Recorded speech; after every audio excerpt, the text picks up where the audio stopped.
Quantitative research, जैसे कि हमने पिछले टॉपिक में पढ़ा कि ये इसके अंदर लीनियर पाथ है, एक सिस्टमेटिक प्रोसेस है जो चल रहा होता है।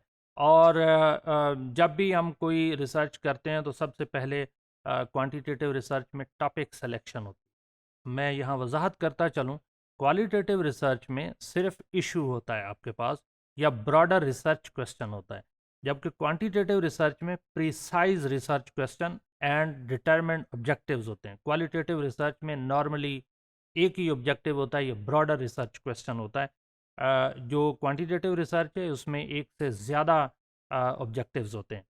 अम, तो सबसे पहले टॉपिक सिलेक्शन होती है। जनरली ये रिसर्चर की अपना इंटरेस्ट है। अगर ट्रेनिंग के लिए हम जो एजुकेशन इंस्टीट्यूशंस में देते हैं तो वो इसी तरह से होता है कि हम स्टूडेंट्स पे छोड़ते हैं कि आप अपना चॉइस की, अपनी मर्ज़ी की रिसर्च करें, या आपके लिए जो प्रेसिंग इशू है, जो सोशल इशू है, जो आपके लिए आपके नेबरहुड में ज़्यादा, या आपकी जो आपको पर्सनल प्रॉब्लम फेस करना पड़ते हैं, उसको सामने रखते हुए आप टॉपिक सिलेक्शन करते हैं। फिर आप उस टॉपिक को नैरो डाउन करते हैं। नैरो डाउन से मुराद ये है कि मिसाल के तौर पे आप स्ट्रीट क्राइम टॉपिक लेना चाह रहे हैं, तो स्ट्रीट क्राइम कहाँ पे, तो उसके लिए ज्योग्राफिकल लोकेशन आप फिक्स करते हैं, क्योंकि आप पूरी दुनिया में स्ट्रीट क्राइम को नहीं स्टडी कर सकते। जब आप सिर्फ स्ट्रीट क्राइम लेंगे तो उसका मतलब ये है कि आप पूरी दुनिया में स्ट्रीट क्राइम को लेना चाह रहे हैं, जो कि हकीकत में ठीक नहीं, क्योंकि आपके पास ना ही रिसोर्सेज हैं और ना ही कैपेसिटी है कि आप दुनिया के हर मुल्क में जाएंगे और जाके रिसर्च कंडक्ट करेंगे। तो इसलिए आप पहले जियोग्राफिकल लोकेशन, मिसाल के तौर पे आप पाकिस्तान पे आ गए कि मैंने जी पाकिस्तान पे स्ट्रीट क्राइम पे काम करना है, तो क्या आपके लिए मुमकिन है कि आप सारे पाकिस्तान में जाएं, 22 220 मिलियन से ज़्यादा लोगों के पास जाएं और स्ट्रीट क्राइम पे बात करें, तो ये मुमकिन नहीं है। फिर हम फर्दर नैरो डाउन किया, आप कहते हैं कि लाहौर में या कराची में या पेशावर में या रावलपिंडी मेरा रिसर्च एरिया है, तो still they are metropolitan cities, तो आपके लिए मुमकिन नहीं। तो आप फर्दर नैरो डाउन करके आप एक एरिया में, किसी एक कम्युनिटी में आप नैरो डाउन करते हुए लेंगे। हाँ, ये चूंकि क्वांटिटेटिव रिसर्च है तो इसलिए आपको एटलीस्ट एक सिटी लाजमी लेना होगा।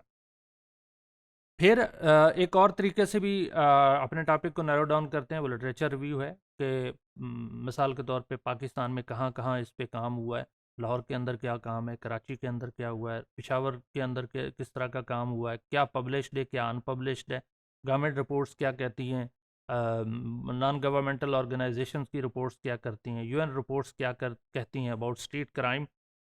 तो वो आप लिटरेचर रिव्यू से नैरो डाउन करते हैं। फिर उसके बाद आप थ्योरी आइडेंटिफाई करते हैं, क्या वो स्ट्रीट कोड थ्योरी आप लेना चाह रहे हैं एलिजा एंडरसन की, जो कहीं ऑलरेडी हमने डिस्कस किया है, या इससे रिलेटेड कोई और youth bulge theory for example लेना चाह रहे हैं, और यूथ बल्ज थ्योरी को सामने रखते हुए आप अंडरस्टैंड करना चाह रहे हैं। यूथ बल्ज थ्योरी शायद आप में से कुछ लोगों ने पढ़ी होगी, जो ये कहती है कि अगर फैमिली के अंदर एक बच्चा है तो सब लोगों की उसी की तरफ तवज्जो है, सब उसकी लुक आफ्टर करते हैं, ख्याल करते हैं, और ही इज़ वीआईपी, ही और शी इज़ वीआईपी।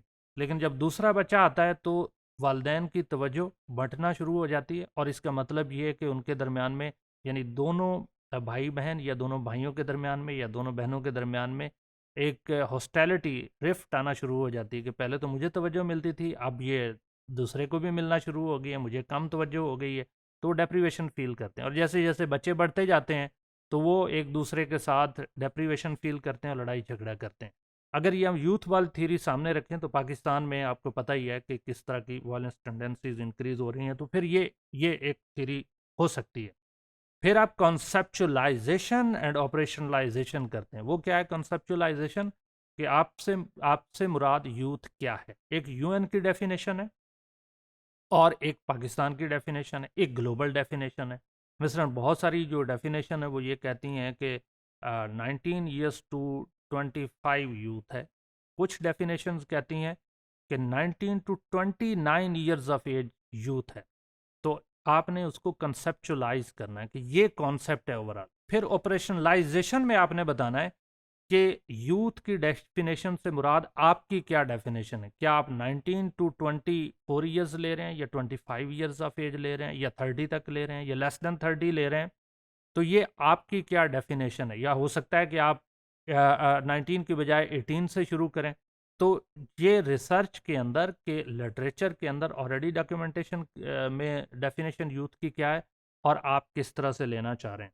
फिर उसके बाद आप मेथड्स डिज़ाइन करते हैं, क्या आप सर्वे करेंगे क्वांटिटेटिव रिसर्च में, सर्वे मेथड लेंगे या एक्सपेरिमेंटल डिज़ाइन करेंगे या कोई और मेथड या ऑलरेडी एग्जिस्टिंग स्टेटिस्टिक्स जो अवेलेबल हैं उनको लेंगे।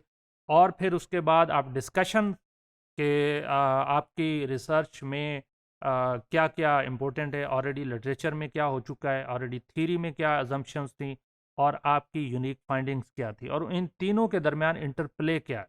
यानी तीनों से मुराद आपकी अपनी यूनिक फाइंडिंग जो जो बिल्कुल न्यू हों, जो वैलिड हों, जो एम्पिरिकली टेस्टिफाइबल हों, और जो ऑलरेडी लिटरेचर के अंदर काम हो चुका है, एम्पिरिकल लिटरेचर, किसी ने एक स्टडी अफ्रीका में की, किसी ने लैटिन अमेरिका में की, किसी ने पाकिस्तान के किसी एक हिस्से में की, किसी दूसरे ने, उनका आपकी रिसर्च के साथ क्या तल्लक है, इसको एम्पिरिकल रिसर्च कहते हैं।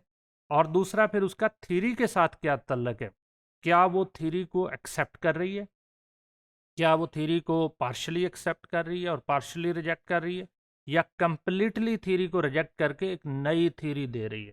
तो जितना भी आप, क्योंकि ये सारा काम जो इंटेलेक्चुअल लेवल पे नॉलेज जनरेशन के लिए होता है वो इस प्रोसेस के थ्रू होता है और इसको रिसर्च प्रोसेस कहते हैं। फिर उसके बाद कंक्लूजन, यहाँ आपको मैं वापस ले जाऊंगा टॉपिक सिलेक्शन की तरफ, कि जब आप टॉपिक सेलेक्ट करते हैं तो आपके पास रिसर्च क्वेश्चन होता है, ब्रॉडर या स्पेसिफाइड। क्वांटिटेटिव रिसर्च में प्रिसाइज्ड रिसर्च क्वेश्चन होता है और आपके ऑब्जेक्टिव्स हैं। लेट्स से आपके 3 ऑब्जेक्टिव्स हैं, तो तीनों जो है वो एक ब्रॉडर रिसर्च क्वेश्चन के अंडर है, यानी प्रिसाइज रिसर्च क्वेश्चन के अंडर है। और फिर क्या आपका कंक्लूजन जो है वो उस रिसर्च क्वेश्चन का आंसर दे रहा है, अगर दे रहा है तो आपकी रिसर्च वैलिड है, अगर उसका आंसर नहीं दे रहा तो फिर मेरा ख्याल है आपके कहीं रिसर्च प्रोसेसेस में प्रॉब्लम है। जर्नल जो हम इवॉल्यूएशन करते हैं, वो हर फील्ड में हर इंसान एक्सपर्ट नहीं हो सकता। जब प्रोफेसर्स या एक्सपर्ट इवॉल्यूएशन करते हैं किसी रिसर्च की कि ये एडिक्वेट रिसर्च है, ये इनएडिक्वेट रिसर्च है, ये जंक रिसर्च है, ये हाई लेवल की इंटेलेक्चुअल रिसर्च है, तो वो इन स्टेप्स की बेस के ऊपर है कि क्या स्टेप्स जो वो लीनियर्स हैं, जो पिछले टॉपिक में हमने पढ़ा कि लीनियर पाथ होता है, कि ये स्टेप्स बाय स्टेप्स सारा रिसर्च प्रोसेस चल रहा है, या कहीं इनके दरमियान में रप्चर है, कहीं कुछ हैप्पैज़ार्ड काम है। जहाँ पे रप्चर होगा उसका वो इंडिकेट करेगा कि या तो रिसर्चर जो है वो नाइफ है, कमज़ोर है, अभी इसके ट्रेनिंग की ज़रूरत है, इनएक्सपीरियंस्ड है, या रिसर्चर की इनअप्रोप्रिएट ट्रेनिंग है, कि कहीं पे उसकी इनअप्रोप्रिएट ट्रेनिंग या उसकी प्रॉपर एजुकेशन नहीं हो सकी, या उसने प्रॉपर उसका एक्सपीरियंस नहीं है, लर्न नहीं कर सका, इस वजह से रिसर्च के अंदर प्रॉब्लम्स हैं। तो वो जो लॉजिकल स्टेप्स हैं वो गाइड करेंगे कि कहाँ पे किस जगह पे प्रॉब्लम है और रिसर्च ने कहाँ पे ओवरलुक किया। तो हमें जब भी रिसर्च कंडक्ट करनी है तो ये लीनियर पाथ को फॉलो करना है, स्टेप बाय स्टेप, इसलिए हम इसको साइंस कहते हैं। साइंस का मतलब कोई ऊपर से कोई ऐसी चीज़ नहीं है, साइंस का मतलब है systematic way of doing thing, and this is the science, all these steps are part of the science.